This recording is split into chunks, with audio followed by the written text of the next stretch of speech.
Nikita Mirzani nyatanya masih memendam perasaan kesal kepada mantan suaminya, Dipo Latif. Sebab keduanya sempat bersikeras soal kasus dugaan penelantaran anak. Selaku pelapor, Nikita pun tak sabar melihat Dipo Latif masuk penjara atas kasus tersebut.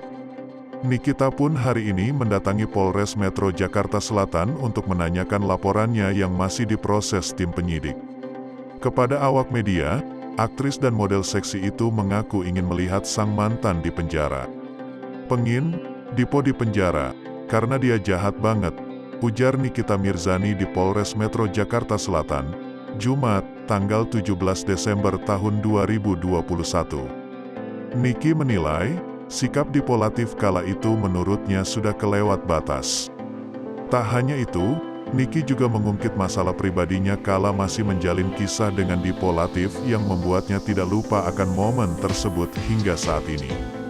"Enggak masalah, dulu kan waktu gue lagi hamil juga itu anak punya dia tapi kan gue dibikin susah. Sama aja lah," ungkap Niki.